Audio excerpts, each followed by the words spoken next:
안녕하세요, 여러분. 저는 현재 나이 40대 후반이고 중학생이 된 딸을 키우고 있는 학부형입니다. 저에게 몇 년 전에 일어났던 아주 웃기고 기가 막힌 일을 한번 풀어볼까 싶어서 이렇게 사연을 올리게 되었습니다. 저는 나이가 30이 되었을 무렵 지금의 남편을 소개받아 만나게 되었습니다. 소개팅이라는 자리가 불편하기도 하고 약간 편견이 있었다고나 할까요? 이 나이에 아직도 여자친구가 없어서 주변 사람들의 소개로 사람을 만나야 한다는 게 마음에 걸리는 부분이긴 했습니다.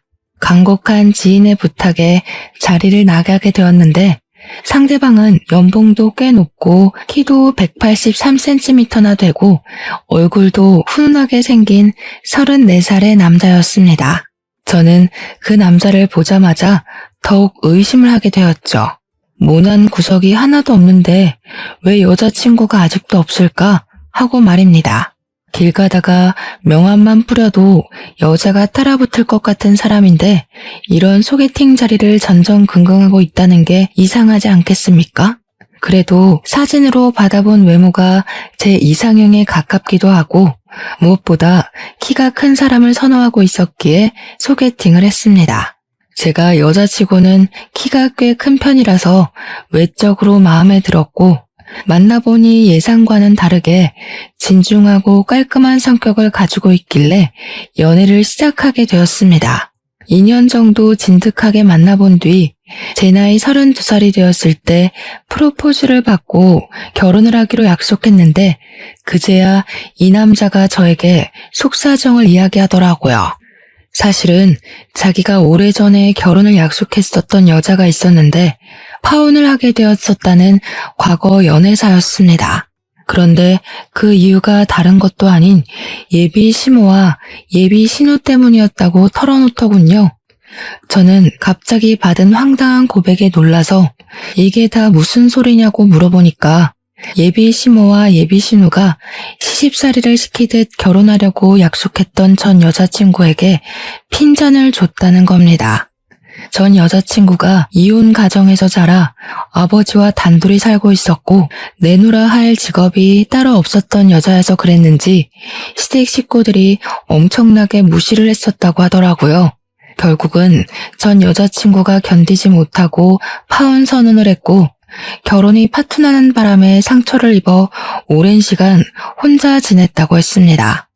한동안 여자 만날 생각이 전혀 없었는데 지인들 등살에 못 이겨 저를 소개받게 되었고 마음이 깊어져서 결혼까지 하고 싶어졌다고 이야기를 하더군요. 아무튼 예비 신우도 2년 전에 결혼을 했고 예비 시모 또한 자기가 그 이후로 여자를 만나지 않으니 걱정이 심해져서 간섭을 줄였다고 했습니다. 앞으로는 절대 참견하지 않겠다는 조건을 걸고 결혼을 하겠다고 허락을 받아왔으니 저에게 걱정을 하지 말라고 이야기를 하긴 하더라고요. 자기가 다 지켜줄 수 있다고 이전 같은 상황은 절대 만들지 않겠다고 저에게 후원장담을 했습니다. 근데 솔직히 제 입장에서는 너무나도 찝찝한 이야기지 않겠습니까? 그런 말뿐인 약속은 필요 없다고 이야기를 했죠. 결혼을 다시 생각해보는 게 좋겠다고 시간을 가지자고 강경하게 나가니까 조바심이 난 예비신랑은 저에게 각서를 쓰겠다고 했습니다. 신우가 시집갈 때 본인이 돈 5천만 원을 빌려줬었는데 신우가 시집살이를 시키려고 들면 그 돈을 가지고 협박이라도 해서 괴롭히지 못하게 만들겠다는 것이었습니다. 시모가 괴롭힐 경우를 대비해서 1년 동안은 혼인신고를 미루고 살았으면 좋겠다 하니 그 조건까지 받아들이고 각서를 쓰자고 하더라고요. 아파트 명의도 제 명의로 해두겠다고 생활비 통장이며 적금 통장이며 전부 제 명의로 해주겠다고 했습니다. 무슨 일이 생겨도 본인에게 무조건 이야기해달라고 하는데 믿음이 가더라고요. 그래서 약속했던 모든 걸 꼭 지켜달라고 신신당부를 한 뒤 결혼을 준비하게 되었습니다. 아니나 다를까 시댁에 인사를 드리러 갔더니 예비 시모가 저를 보자마자 입을 열었습니다. 대학을 어디 학교 나왔어? 우리 아들 만나기 전까지 남자는 몇 명이나 만나봤어? 음식은 좀 할 줄 알아? 아침에는 몇 시쯤 일어나니? 하면서요. 물어볼 게 얼마나 많은 건지 제가 입을 열기도 전에 질문만 수십 개가 쏟아지는 듯한 느낌이었습니다. 어안이 벙벙했던 저는 날카롭지 않게 대꾸하려고 그런 질문은 왜 하시는 거냐고 조심스럽게 물어봤습니다. 그랬더니 예비 시모가 하는 말이 자기가 궁금해서 물어보는 건데 왜 라는 말은 왜 하는 거냐고 하더라고요. 저도 밀리지 않으려고 질문하시는 내용이 조금 이상한 것 같다고 대답했죠. 그때까지만 해도 예비 시모를 최대한 존중하려고 노력했습니다.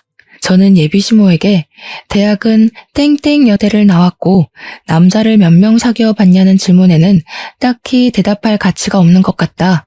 음식은 기본은 할 줄 안다. 결혼 후에는 남편과 같이 입맛을 맞춰 나갈 거니까 둘이 같이 요리를 하면서 해결해 나가겠다. 평일 아침에는 출근 시간 맞춰서 일어나고 주말에는 늦잠을 잔다고 시모의 질문 속도에 맞춰 쏟아내듯 이야기를 했습니다. 그러니 예비 시모는 한술 더 떠서 대학은 마음에 드니까 합격. 근데 남자 관계는 마음에 썩 안 드네? 하시더라고요. 제가 아무 소리 안 하고 가만히 있으니까 저를 빤히 보더니 근데 왜 음식을 우리 아들이랑 같이 하겠다는 거니? 하시는 겁니다. 그래서 저도 속으로 더 이상 대우를 해줬다가는 내가 말리겠다 싶어서 웃으면서 대답했죠. 그럼 어머님이 같이 해주시게요? 매일 저녁마다 저희 집으로 오셔서 반찬 해주시는 거예요? 했더니 시모가 끙 하시면서 아무 말도 못 하시더라고요. 저한테 주말에도 일찍 일어나라고 하시면서 시댁에 게으름 피우면 안 된다고 평일이랑 똑같이 일어나라고 말도 안 되는 트집을 잡더라고요. 알겠다고 대신 남편이랑 같이 아침부터 일찍 일어나서 운동도 하겠다고 했더니 자기 아들은 피곤해서 주말에는 쉬어야 한다고 호들갑을 떨더라고요. 저도 일하는 사람인데요. 그럼 저도 쉬어야 하지 않을까요? 자기야, 우리 주말에는 배달 음식 시켜 먹으면서 좀 쉬자 했죠. 제가 평소에 되바라진 애는 절대 아닌데 남편이 시댁에 방문하기 전에 저에게 언지를 했던 내용이 있었잖아요. 고부간의 갈등이라든지 시집살이라든지 거기다가 자기가 무조건 제 편을 들어주겠다고 각서까지 썼으니까 뒤는 보지도 않고 일단 지른 거죠. 속으로 이렇게까지 이야기해도 되나 싶긴 했지만 가만히 있으면 우습게 볼 것 같더라고요. 일부러 더 되바라진 척 해가면서 할 말 다 하고 나니까 속은 엄청 시원했습니다. 시모랑 어영부영 대치하는 상황에 뒤늦게 그 자리에 예비 신우가 왔습니다. 저를 현관 입구에서부터 아래 위로 쓱 한번 훑어보더니 어머, 이 아가씨가 결혼한다던 그 아가씨야? 하더라고요. 제가 그냥 안녕하세요 하고 인사를 하니까 예비 신우가 잘 됐다면서 안 그래도 자기가 시모 용돈 문제로 할 말이 있었다고 하는 겁니다. 아니, 결혼도 아직 하지 않았고 처음으로 인사를 드리러 온 자리에서 무슨 용돈 이야기를 하나 싶었죠. 제가 떨떠름하게 있으니까 예비 신우가 저한테 결혼하고 나면 용돈은 어떻게 할 거냐고 대놓고 물어보더라고요. 자기는 외벌이라서 그동안 30만 원씩 드리고 있었는데 저랑 예비 신랑은 맞벌이니까 매달 70만 원씩 주면 딱 100만 원이지 않겠냐고요. 시모가 생활하는데 그 정도 용돈은 있어야 넉넉하지 않겠냐고 하면서 100만 원 맞추는 거 찬성이지? 하시더라고요. 저는 솔직하게 말했죠. 그게 다 무슨 소리냐? 70만 원을 매달 드리는 건 우리도 힘들다고요.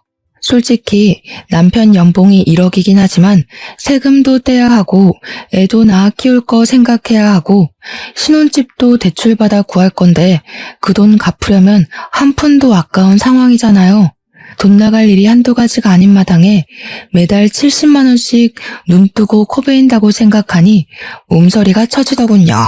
그런데 그때 딱 구세주처럼 예비 시부가 나타나서는 예비 신우한테 한 소리 하시더라고요. 너네 집은 30만 원 내면서 둘째네는 왜 70만 원 내라고 하냐고요. 둘째네도 맞춰서 30만 원만 내면 되지. 그 정도는 줄 수 있지 않냐고. 거기다가 우리 집만 받아서 되겠냐? 사돈댁도 챙겨야 할 거 아니냐? 하셨습니다. 그러니까 신우가 왜 다 된 밥에 재를 뿌리냐고. 보면 아빠는 나만 미워하더라? 하면서 나는 우리 엄마 아빠한테만 용돈 주잖아. 뭐하러 출가 외인이 처가댁을 생각해? 하면서 저를 은근히 흘겨보더라고요. 제가 한 건 잡았다 생각해서 예비 신우도 출가 외인이면서 지금 친정만 챙긴다고 하시네요 뭘 이라고 했어요. 그러니까 시부가 제 편을 계속 들어주시면서 우리 사위는 부모님이 다 돌아가셔서 챙길 곳이 없어서 그런 거 아니냐고. 그럼 네가 70만 원 내라 하셨습니다. 신우가 놀래서 자기네 형편에 무슨 70만 원을 내라고 하는 거냐고 했습니다. 그러자 시부가 콧방귀를 끼면서 너네 형편만 따질 줄 아는 거냐고. 애들 일은 애들이 알아서 할 거니까 괜히 쫓지 말고 신경 쓰지 말라고 하더군요. 그 말을 듣는 순간 저는 깨달았죠. 시부만큼은 내 편이구나. 비빌 언덕이 있다. 결혼해도 괜찮겠다 하는 것을요. 신우가 입을 삐죽이면서 시부 눈치만 보고 아무 말도 못하는 걸 보니까 시부 말이 최고구나 하는 걸 느꼈습니다. 당연히 우리 집에서는 뭐 연봉 1억에 키도 크고 얼굴도 훈훈하게 생긴 우리 남편을 당연히 쌍수 들고 좋다고 하셨고요. 앞으로 잘하겠다고 절을 하는 남편의 뒤통수를 보면서 이 사람 하나 믿어보고 결혼하자 하고 결심했습니다. 양가 상견례 자리 분위기 자체는 나쁘지 않았었는데 아주 미묘한 사건 한 가지가 터졌습니다. 신혼집은 남편과 제가 같이 대출을 받아서 구하기로 했고 혼수는 양가에서 반반씩 지원을 해주시기로 말을 다 마쳤습니다. 예단이니 예물이니 한창 떠들면서 훈훈한 분위기를 이어가는 와중에 신우가 갑자기 음식을 앞에 두고 우욱하면서 헛구역질을 하는 거예요. 순간 온 가족이 얼음이 되어서 신우를 빤히 쳐다보니까 신우가 웃으면서 사실 자기가 임신을 했다고 이야기를 하는 겁니다. 저는 기가 막히고 코가 막혔죠. 다른 자리도 아니고 굳이 저와 남편의 상견례 자리에서 임신했다고 말을 하는 게 뭔 행동인가 싶어서요. 제가 저도 모르게 허 하면서 신우를 바라보니까 신우가 자기 임신한 사실을 많은 사람들 앞에서 축하받고 싶었다고 하는 겁니다. 거기서 멈췄으면 사연에 덧붙이지도 않았을 텐데 글쎄 이 정신 나간 신우가 우리 부모님한테 그러는 거예요. 임신한 게 축복이니만큼 사돈 어르신들도 자기한테 선물 하나 해주시라고요. 제가 속으로 이게 무슨 개 같은 경우인가 하고 신우를 보고 있는데 저희 부모님도 무척이나 당황하신 거죠. 말로는 축하드려요 사돈 하는데 시모가 축하하면 성의를 보이시면 어떠냐고. 사돈댁에서 선물 하나 해주세요. 말로만 축하하지 마시고요. 하는 겁니다. 어쩜 그리 모녀가 쌍으로 뻔뻔할 수 있는지 제가 가만히 있어서는 안 되겠다 싶더라고요. 그래서 신우한테 다른 날도 아니고 제 상견례 자리에서 갑자기 이게 무슨 소리냐고 사납게 물어봤죠. 그러니 신우가 눈 동그랗게 뜨고는 뭐가 문제냐는 식으로 올케는 내가 임신 소식 전하는 게 아니고 하는 거예요. 완전히 여우가 따로 없죠. 저한테 다 뒤집어 씌우려고 저런 소리를 하는 거잖아요. 제가 그 자리에서 싫은데요? 하면 속 좁은 사람이 되는 거고 축하드려요 하면 꼼짝없이 선물을 바쳐야 하잖아요. 근데 남편이 딱 그러더라고요. 선물을 왜 우리 장인 장모한테 해달라고 하냐고요. 매형이 그 정도 능력도 없는 사람이냐면서 제 편을 딱 들어주는데 속이 시원하더라고요. 시부가 남편 편을 들면서 그러더라고요. 가족끼리 선물은 무슨 건강관리나 잘하라고요. 허구한 날 빨빨거리면서 싸돌아다니지 말라고요. 시부가 혀를 끌끌 차면서 너도 이제 자식이 생겨서 느끼겠지만 부모가 돼서 속도 썩고 고생을 해봐야 알지 하셨습니다. 이게 덕담인지 고생하라고 저주를 퍼붓는 건지 살짝 헷갈리긴 했어요. 신우가 씩씩거리면서 말로만 축하하는 게 어디 있냐고 두 손을 내미는데 제가 그랬죠.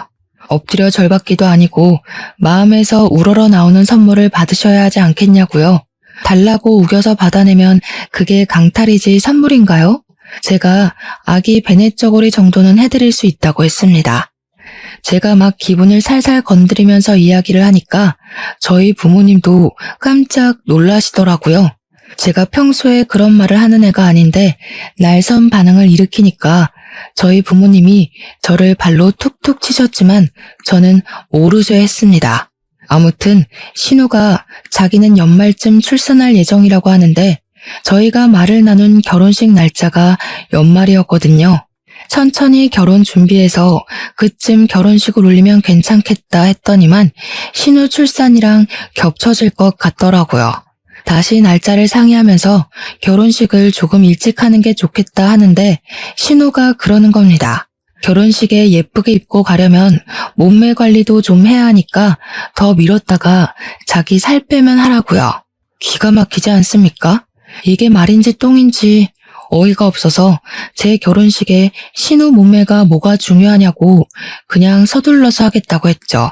원래 일이라는 게 연달아서 터지기 마련이잖아요. 분명 남편이랑 저랑 결혼 전에 피임을 잘하고 있었는데요. 축복이라는 게 갑자기 찾아오게 된 거죠. 제가 임신을 하게 된 것이었습니다. 그래서 예정했던 결혼식 날보다 훨씬 당겨서 결혼식을 올리게 되어 부랴부랴 준비를 하게 되었습니다. 너무나도 급작스럽게 이뤄진 결혼에 양가에서도 개눈 감추듯 결혼식을 올리게 되었다며 조금 서운해하시기도 했죠. 근데 원래는 각서에 결혼하고 나서 1년 동안은 혼인신고를 하지 않기로 했었잖아요. 아이가 생겨서 혼인신고를 하긴 해야 할 것 같은데 당장 하기에는 또 마음에 걸리고 남편과 상의 후에 아이 낳기 전에 혼인신고를 하자고 약속을 하게 되었습니다. 저의 출산일은 다음 해 2월이었어요. 배가 나오기 전에 식을 올려야 한다고 생각을 했기에 천천히 여유를 가지고 준비하려고 했던 결혼식을 2달 만에 준비했고 저는 임신 4개월째에 결혼식을 올리게 되었습니다. 시댁에서는 겹경사라고 손주가 2이나 생긴다면서 엄청나게 좋아하셨고요. 저는 임신을 해서인 건지 결혼하고 나서 엄청난 간섭과 시집살이에 시달릴 거라 생각했던 것과는 반대로 걱정할 일은 전혀 없었습니다. 시모도 그렇고 신우도 그렇고 임신을 해서 그런 건지 트집 잡는 걸 딱 멈추셨거든요. 시댁에는 제사할 것도 딱히 없었고 명절에도 딱 하루만 시간 내서 같이 보내고 집으로 각자 돌아가는 그런 시기였습니다. 그래서 명절에도 뭐 밥을 한다거나 벌초를 간다거나 하는 일이 없었죠. 그렇게 시간이 흐르고 흘러서 12월이 되어 신우는 건강하게 아들을 출산하게 되었고요. 저도 그 다음 해에 2월에 아들을 출산을 했습니다. 건강하고 뽀얀 우리 아들을 보면서 정말 남편과 끌어안고 얼마나 울었는지 모르겠습니다. 시부모님은 2분 다 갑자기 생긴 손주 둘에 푹 빠져서 정신이 빠질 정도로 좋아하셨는데 아무래도 우리 아들이 대를 이어야 할 아들이라고 생각하셨던 것 같아요. 시부가 티가 날 정도로 우리 아들을 더 예뻐해 주시긴 했거든요. 과자를 사 먹으라고 용돈을 마구마구 찔러주셨고요. 신우는 항상 그걸 가지고 불만을 토로했고 차별당하는 기분이 좋지 않다며 저에게 계속 이야기를 해댔습니다. 아무래도 시부성을 따른 손주가 더 귀한가 보다 하면서 차별 노래를 불러대니 저와 남편은 가시방석에 앉은 듯 했죠. 미안한 마음도 들고 하니까 저랑 남편이 일부러 신우네 아들 선물을 더 많이 챙기기도 했고요. 근데도 신우는 고마운 줄 모르고 맨날 우리 아빠가 나는 출가 외인이라 그러냐? 우리 애는 신경도 안 쓰네 하면서 서운해했습니다. 불만만 가득 뿜어대면서도 시댁에 와서 죽치고 있으니까 저도 너무 불편했죠. 하지만 시부가 매번 저에게만 용돈을 따로 찔러주시니까 할 말이 없는 입장인 거예요, 제가. 그렇게 시간이 흐르고 흘러서 3년쯤 흘렀던 어느 날 시부가 갑자기 우리 아들에게 뭐 필요한 거 없냐고 물어보시더라고요. 곰곰이 생각을 해보니 이제 슬슬 책이나 교구 같은 걸 사줘야겠다 하고 마음을 먹었었거든요. 가격이 꽤 나가서 고민 중이었는데 시부가 물어보니까 냉큼 동화 전집이랑 교구 같은 게 있었으면 좋겠다고 이야기를 했죠. 근데 통도 크게 120만 원짜리 교구 세트를 주문을 해주신 거예요. 저한테 자기가 후기 100개도 넘게 보면서 고른 거라고 하시는데 너무 마음에 들었죠. 시부한테 몇 번이나 감사합니다, 감사합니다 하고 친구들에게 자랑하고 싶어서 SNS에 딱 올렸는데 그걸 신우가 봐버린 거죠.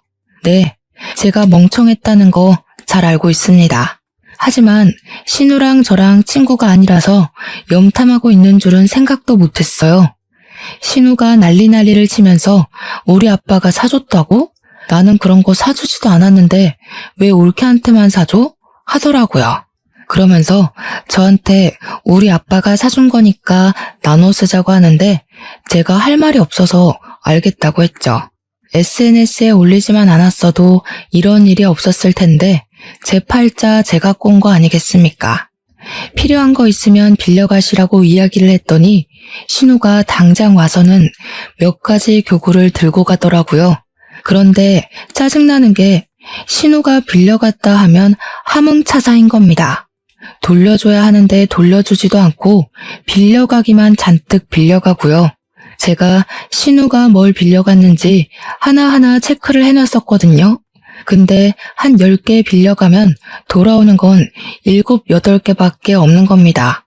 도둑놈도 아니고 빌려달라고 할 때마다 빌려줬는데 왜 들고 오지를 않는 건지. 거기다가 낙서 같은 것도 해오고 잘 떨어지지도 않는 스티커를 잔뜩 붙여오기도 하고요. 아무리 가족이라지만 남의 것인데 깨끗하게 다룰 생각은 안 하고 일부러 더 저러는 것 같았습니다. 당연히 저도 참지 않고 신우한테 막 뭐라고 했죠. 빌려간 건 10개인데 오는 건 왜 7, 8개밖에 없냐? 이 낙서들이랑 스티커는 다 뭐냐? 우리 아이 교구랑 책에다가 왜 조카 이름을 적어두냐고요. 자기 것인 거 마냥 이름 적어두는 건 진짜 선 넘는 일 아닌가요? 너무 열이 받더라고요. 한번 빌려가면 상태가 너무 최악이 되어서 돌아오니까 우리 아들이 속상해한다고 집에 있는 거 전부 깨끗하게 닦아서 돌려달라고 했습니다. 그러니까 신우가 저한테 나를 세우면서 하는 말이 우리 아빠가 사준 걸로 지금 생색내는 거냐고, 애들이 놀다 보면 그 정도 흠집은 나는 거 아니냐고 하더라고요. 저한테 더럽고 치사해서 돌려준다고 신우 집에 있던 교구들을 죄다 돌려주는데 진짜 하나같이 정상인 물건이 없었습니다. 책도 너덜너덜하고 교구들은 망가지고 부러지고 쓰레기가 따로 없었습니다. 신우가 우리 집에 획 던지더니 제가 또 한 소리 할까봐 서둘러서 조카 데리고 도망치듯 가더라고요. 문제는 그날 밤에 우리 애가 난리가 났죠. 왜 그러냐고 물어보니까 빠방이 하더라고요. 우리 아이가 애착 물건으로 여기는 자동차 장난감 하나가 있었는데 그 장난감이 사라지고 없는 거예요. 집에 방문했던 사람이 신우랑 시조카밖에 없었으니까 신우에게 전화를 걸었더니 모르겠다면서 딱 잡아떼더라고요. 제가 시조카가 들고 간 것 같으니까 집을 좀 찾아봤으면 좋겠다고 했죠. 그러니까 신우가 하는 말이 그거 얼마 하지도 않는 장난감 아니냐고 우리 애한테 그냥 주라고 그러는 거예요. 물론 가격 자체는 얼마 안 하는 거긴 했지만 우리의 애착 장난감이잖아요. 꼭 그 물건이어야만 하는 거거든요. 열받아서 신우한테 새 거 하나 사줄 테니까 집에 들고 간 건 돌려달라고 이야기를 했더니 신우가 약을 올리는 거예요. 뭘 새 걸 사주냐고, 우리 애도 이게 마음에 드는 것 같은데 너네가 새 거 써, 이래요. 아니 도둑도 아니고 자기가 들고 가놓고 처음에 모른 척하면서 없다고 잡아뗀 건 뭐냐고요, 화나게. 다음날 시부가 오랜만에 밥 먹자고 불러서 시댁에 가기로 했는데 속으로 완전히 벼르고 있었습니다. 시댁에 도착해서 시부랑 시모 다 있는 데서 신우한테 손 딱 내밀고 우리의 장난감 돌려주라고 했죠. 그러니까 신우가 인상을 팍 쓰면서 아니 아직도 장난감 타령을 하고 있냐고 하는 겁니다. 그거 뭐 하면 얼마나 한다고 그냥 우리에 주라고 하지 않았냐고 신우 말이 웃음냐면서 으르렁거리더라고요. 제가 어이가 없어서 신우를 향해 싸늘하게 이야기를 했죠. 신우, 지금 조카를 도둑새끼로 키우려고 그래요? 남의 물건을 몰래 훔쳐갔으면 신우라도 정신 차리고 돌려주라고 해야 하는 게 맞지 않아요? 그러니까 신우도 삿대질을 하면서 너 지금 뭐라 그랬어? 하고 시모도 어머어머 하면서 난리가 났더라고요. 어디 신우한테 그런 말버릇을 하고 앉아있냐면서 세상 말세다 하는데 시모를 째려보면서 한술 더 떴죠 제가. 어머님은 조용히 있으세요. 우리 집에 물건 주러 와놓고는 훔쳐갔다고요. 아니 옳게 무슨 말을 그렇게 해? 애가 마음에 들어서 가지고 온 걸 가지고 도둑이니 뭐니 말이 너무 심한 거 아니야? 말이 심하다고요? 조카를 그렇게 키우면 애가 나중에 도둑밖에 더 되겠어요? 마음에 들어서 가지고 온다니 그게 어느 나라 법입니까 도대체? 돌려주세요 그 자동차. 와 옳게 무섭다 정말. 그거 얼마나 한다고 치사하게 군다? 치사하다고요? 신우가 가져가서 쓰레기로 만들어 온 교구가 한두 개인 줄 아세요? 아버님이 사주신 교구의 반 이상을 신우가 가져가서 쓰레기로 만들어 왔잖아요. 빌려갔으면 곱게 돌려줄 줄 알아야지. 죄다 망가뜨리고 부러뜨리고. 우리 애는 한 번도 써보지 못한 교구도 있어요. 그러자 시모가 교구는 무슨 교구? 하면서 은근히 끼어들더라고요. 신우는 여기서 왜 그런 소리까지 하냐면서 괜히 부채질하고 있고요. 이때다 싶어서 시부모 다 있을 때 확 그냥 터뜨려버렸죠. 시부가 저희 아이를 위해 사주신 건데 정말 너무 속상했거든요. 아버님이 저희 아이 쓰라고 사주신 교구가 있는데 그걸 알게 된 신우가 난리를 쳤어요. 애 차별하는 거냐고. 왜 우리 아들만 사주냐고 난리를 치길래 저도 죄송해서 같이 나눠 쓰자고 했죠. 빌려주면 갖다 주기로 했으면서 빌려가기만 하고 가져다 주질 않더라고요. 돌려줘도 낙서해두고 찢고 망가뜨려서 주고요. 도대체 조카 이름은 왜 적어두는 거예요? 우리 아이 건데? 그 말이 끝나기 무섭게 시부가 버럭하면서 신우한테 너 그게 진짜야? 하더라고요. 그러면서 뒤이어 나온 말은 저를 경악에 물들게 했습니다. 너 내가 교구 사준다고 했을 때 네가 네 입으로 뭐라 그랬어? 그런 거 다 쓸모없다고. 애 장난감 사는 게 더 시급하다고 하면서 100만 원짜리 전동차 같은 거 사달라고 해서 사줬잖아. 내가 며느리한테 120만 원짜리 교구 사준 거 알고 나서는 눈에 불을 켜고 달려들어서 현금으로 20만 원도 받아가 놓고는. 그러니까 시부한테 받은 건 입을 싹 씻고 저한테 차별하면서 저희 아이 교구만 망가뜨리고 있었던 거죠. 어떻게 사람의 탈을 쓰고 저런 짓을 아무렇지도 않게 하는지 기가 막혀서 신우한테 저게 다 사실이냐고 이야기를 했어요. 신우도 지금 받아놓고 나한테 빌려주기 싫어서 입을 싹 씻은 거냐고 막 달려들었습니다. 그러니까 신우가 당황해하면서 교구를 같이 쓰자고 한 건 옳게 아니냐면서 자기가 뭘 잘못했냐고 하대요. 저도 신우한테 그럼 조카의 전동차를 빌려달라고 당당하게 요구를 했더니 신우가 그건 우리 애가 너무너무 좋아하는 거라 없으면 안 된대요. 신우도 지금 우리 아들 액착 장난감 들고 가서는 안 돌려주는 거 아니냐고, 내가 하면 로맨스고 남이 하면 불륜이냐고 물어봤죠. 그러니까 자기도 할 말이 없는지 입을 꾹 닫고 가만히 있더라고요. 우리 남편이 조용히 정색하고 있다가 갑자기 문 밖에 세워진 애들 타는 자동차 같은 거, 그게 아빠가 사준 거냐고 시부한테 묻더라고요. 시부가 맞는다고 고개를 끄덕이니까 현관문을 벌컥 열더니 그 자동차를 냅다 드는 겁니다. 그게 꽤 무거울 텐데 번쩍 들더니 차 문 열으라고 트렁크에 싣고 가자고 하는 거예요. 신우가 놀래서 우리 아들 거라고 뭐 하는 거냐고 하는데 남편이 개무시를 하더라고요. 남편이 차에 시동을 걸면서 왜 못 가져가게 하냐고 서로 나누고 치사하게 굴지 말자더니 우리도 빌려 탈게 하고 저보고 빨리 차에 타라고 하더라고요. 남편이랑 집으로 돌아오니까 바로 전동차를 꺼내더니 아들 태우라고 하는데 속이 시원했습니다. 전동차 상태를 보니까 신우가 애지중지한 것 같더라고요.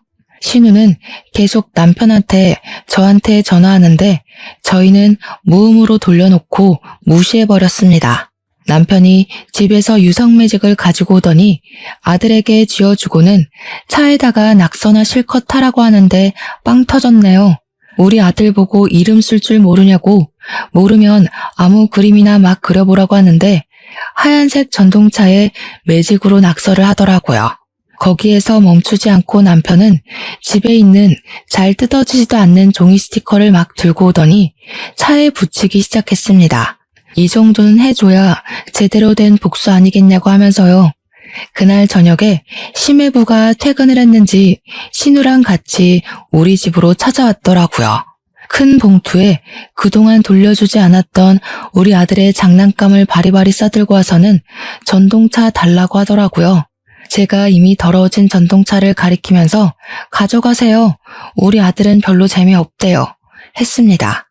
전동차에 낙서랑 스티커가 잔뜩이니까 시조카가 엉엉 울면서 자기 거 아니라고 이런 거 없었다고 하는데 신우가 저를 째려보더라고요.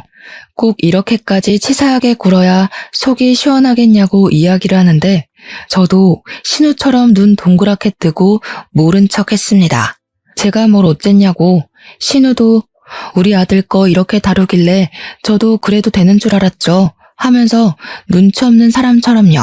심해부는 우리 부부에게 아무 소리도 하지 못하고 전동차를 낑낑 들고 집에 가자고 신우랑 시조카를 데리고 가더라고요. 그 뒤로 우리 아들 장난감을 빌려달라고 한다거나 훔쳐가는 일은 없어졌습니다. 하지만 그 이후에도 몇 번의 비교질이 있긴 있었습니다. 하지만 저는 모든 사실을 다 알게 되었죠. 사실은 시부가 그동안 저에게만 용돈을 주었던 게 아니라는 사실을요. 시모가 신우에게만 용돈을 주는 것을 시부가 알게 되어서 신우 몰래 저에게만 따로 용돈을 챙겨준 것이었습니다. 처음에 이야기를 들었을 때 얼마나 경악을 했었는지 제가 다 알게 되었다는 것을 신우에게 티를 내자 그 뒤로 저에게 아무 말도 하지 못하더군요. 아이들이 커서 어린이집에 가고 유치원에 갈 때에도 고민 끝에 저희 아들을 영어 유치원에 보내기로 결정을 하고 이야기를 하니 돈으로 유세 떤다고 난리를 치더라고요. 저희 돈으로 저희 아들을 영어 유치원에 보내겠다는데 신우가 왜 거품을 물고 달려드는지 결국에는 신우도 저희 보란 듯이 시조카를 영어 유치원에 보내기로 했다고 하면서 없는 형편에 사치를 부리더군요. 꾸역꾸역 유치원을 졸업하고 나서 초등학교에 입학을 하고 난 다음 또다시 일이 터졌습니다. 조카와 우리 아이가 초등학교 입학할 때 시부가 정년퇴직을 하시고 노후를 즐기시겠다고 선언을 하셨거든요. 우리 시부의 취미가 난 가꾸기, 꽃 심기 이런 것이었는데 정년퇴직을 하시고는 등산을 다니시기 시작하셨어요. 근데 등산이라는 게 보통 주말에 하는 취미잖아요. 주말마다 시부가 나가니까 시모가 은근히 저랑 신우를 붙잡고 시부가 바람난 것 같다고 하시더라고요. 제가 기가 막혀서 시부가 그럴 사람이냐고 나이도 벌써 70대 중반인데 바람은 무슨 바람이냐고 했죠. 그렇게 걱정되시면 시모가 따라서 등산에 가면 되는 거 아니냐. 부부 등산도 많이 하더라 하니까 일 없다 하시대요. 시모가 뚱뚱하시거든요. 운동하는 걸 엄청나게 싫어하시니 그럴 수밖에요. 시조카가 초등학교 3학년이 되고 우리 아이가 초등학교 2학년이 되었을 때쯤 발육 상태에 차이가 나기 시작했습니다. 제가 여자치고는 키가 큰 편이라고 했었잖아요. 제 키가 169cm거든요. 우리 남편의 키는 183cm고요. 시부랑 시모도 키가 꽤 큰 편인데 신우만 혼자 키가 157cm로 작은 편이었습니다. 심해부의 키도 저랑 눈높이가 비슷한 걸로 봐서는 160 후반대거나 딱 170 정도로밖에 보이지 않았고요. 그러니까 우리 아들은 초등학교 2학년임에도 불구하고 키가 130cm였거든요. 근데 시조카는 키가 훨씬 작았어요. 3학년이라고 해도 개월수 자체는 2개월밖에 차이가 안 나긴 하지만 키가 113cm밖에 안 됐거든요. 누가 봐도 우리 아들이 형처럼 보이고 그래서 신우가 키가 지고 엄청 스트레스를 받아 했었습니다. 그런데 우리 아이가 발육 상태가 좋은 만큼 밥을 정말 많이 먹고 가리는 것 없이 참 잘 먹어요.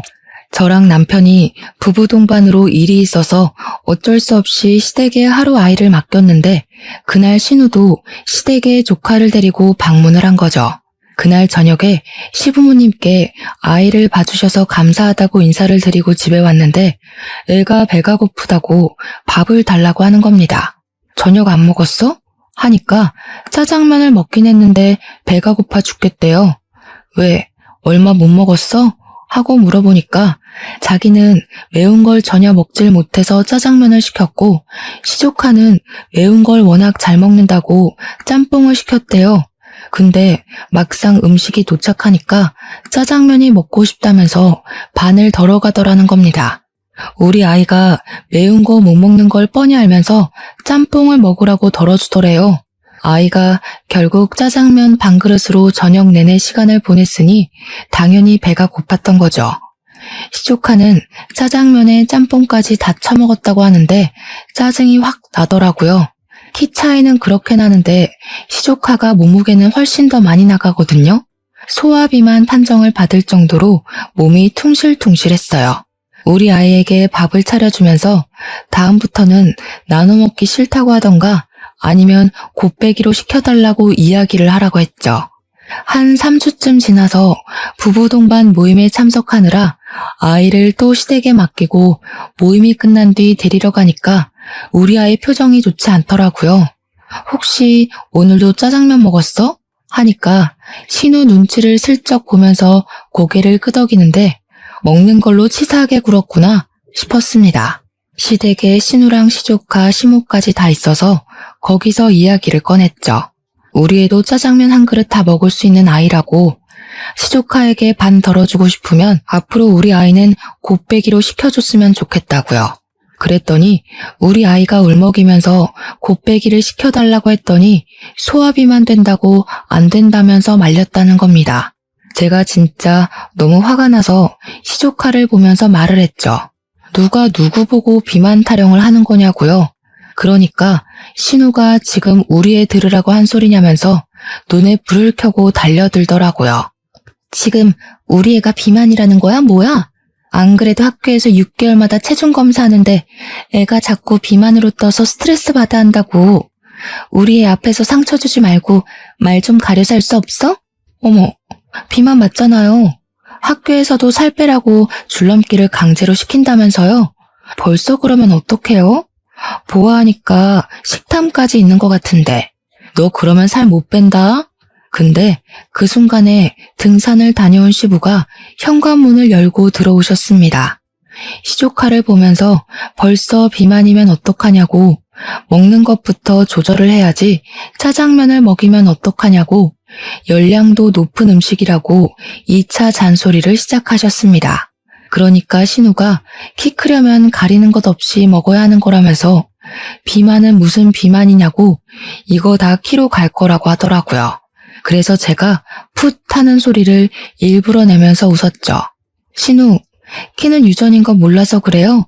신우도 작고 심해부도 뭐 아무튼 먹는 거 조절하는 게 좋을 것 같아요. 거기다가 운동을 해야 애 키가 클 텐데 이야기 들어보니까 주말 내내 시댁에서 휴대폰만 본다면서요? 그것도 누워서요. 시부가 듣다 안 되겠는지 시조카한테 앞으로 주말마다 할아버지 따라서 등산을 가자고 했습니다. 그러자 시조카가 기겁을 하면서 등산 죽어도 싫다고 하는 거예요. 시부가 등산이 얼마나 좋은 운동인지 아냐고 같이 가면 재밌을 거라고 하니까 시조카가 거기서 폭탄을 딱 던진 겁니다. 할아버지, 등산 가서 여자 만나는 거라던데 할머니랑 엄마가 할아버지 바람났다고 그랬어. 그 말에 당연히 집안 사람들 표정이 싹 굳고 사색이 되었죠.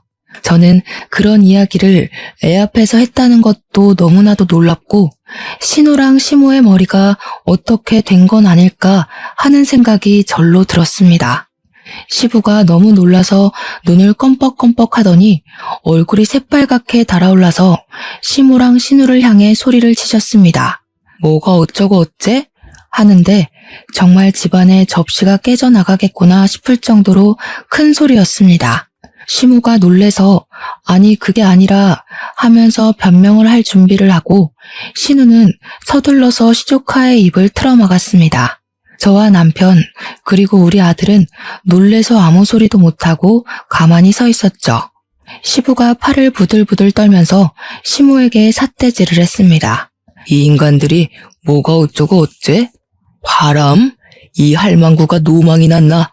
내가 등산을 같이 가자고 할 때는 죽어도 싫다고 하더니 바람이 뭐? 첫째 너는 생각도 없이 그걸 지 자식 있는 데서 씨부리고 있어? 부끄럽지도 않아? 뭐 잘난 소리라고 지 입으로 떠들어 제껴? 아니 아빠 그냥 농담 삼아서 한 말인데 뭐 이렇게 화를 내고 그래. 아빠가 주말마다 등산에 가니까 그냥 우리끼리 우스갯소리로. 농담할 게 따로 있지. 얘 며느리야. 너도 이 헛소리를 들은 적 있냐? 시선이 전부 저한테 한데 모였는데 이때다 싶은 마음도 슬쩍 들더라고요. 그래서 고개를 끄덕끄덕했죠. 그러니 시부가 거실에 있던 휴지값을 시모 쪽으로 던지면서 화를 내셨습니다. 이 인간들이 단단히 노망이 났다고 당장 병원에라도 가둬야 하는 거 아니냐고요. 그런 소리를 씹으려서 사람을 부도덕한 사람으로 몰아간다고 하시면서 시부가 시모에게 그러셨습니다. 뭐 눈에는 뭐만 보인다더니 당신이 그런 소리를 자기한테 해도 되냐고요. 그 말에 시모가 사색이 되어서 왜 또 옛날 이야기를 꺼내고 그러냐고 하는데 저랑 남편은 영문을 몰라서 시부모를 쳐다만 봤죠. 이 옆에 내가 몇 년 전에 바람이 났을 때도 내가 눈 꼭 감고 한번 넘어가 줬는데 이제는 나를 바람난 인간으로 몰아? 이런 부도덕하고 몰상식한 인간 같으니라고. 꼴도 보기 싫어. 나가. 그러더니 신우를 향해서 말씀하시더라고요. 네가 네 엄마 데리고 나가라고요. 끼리끼리 지지고 볶고 잘 살아보라면서 냅다 큰 보스턴백을 들고 오셔서 짐 싸라고 시모에게 던지셨어요. 시모는 끝까지 잘못했단 소리 없이 짐 싸서 신우 집으로 가시더라고요. 근데 신우가 제 코가 석자인 사람이잖아요. 며칠 지나고 신우가 시모에게 눈치를 줬나 봐요. 집으로 돌아가라고요. 시모가 울며 겨자 먹기로 시댁에 왔는데 시부가 비번도 바꿔버리고 행동력 있게 집도 부동산에 내놔버린 거죠. 시모한테 따로 살자고 하면서 황혼 이혼 모르냐고 별거 하자고 자기는 원룸 가서 살 거라면서 이혼 소송도 불사하겠다 선언을 하셨습니다. 꼼짝없이 신우가 시모를 모시고 살게 됐는데 시모도 돈이 없으니까 우리한테 시모를 모시고 가라고 떠넘기더라고요. 하지만 우리 남편이 든든하게 제 편 들어주기로 했잖아요. 딱 잘라 거절을 했습니다. 누구 때문에 파혼했었는지 기억도 못하는 거냐고. 마누라랑 각서 쓴 게 있어서 시모 모시고 살면 당장 이혼이라고 했죠. 신우가 어이없어 하면서 그럼 매달 생활비라도 보태주라고 하면서 남편한테 둘 다 자식이니 그 정도는 해야 되지 않겠냐고 했대요. 우리 남편이 와이프에게 물어보겠다고 하면서 저에게 뭘 물어보는 신용을 하더니 바로 신우한테 그러대요. 누나, 나 생활비는 못 도와줄 것 같아. 우리 와이프가 누나 시집갈 때 빌려준 5천만 원도 받아오라고 하는데 어떻게 생활비 이야기를 하겠어. 우리 남편이 한술 더 떠서 말을 하니까 제가 나설 필요도 없었습니다. 신우는 당황해하면서 그 돈 결혼 선물로 준 거 아니냐고 하니까 남편이 모르는 척 하더라고요. 누가 원수 같은 누나 결혼하는데 5천만 원이나 선물로 줘? 그때 차용증 쓴 거 내가 아직 가지고 있는 거 몰라서 그래? 신우는 남편 보고 독한 인간이라고 그걸 아직까지 가지고 있냐고 하더니 그 뒤로 생활비 보태라는 말이 쏙 들어가더라고요. 결국 시부랑 시모는 시부의 강력한 바람으로 이혼을 했고요.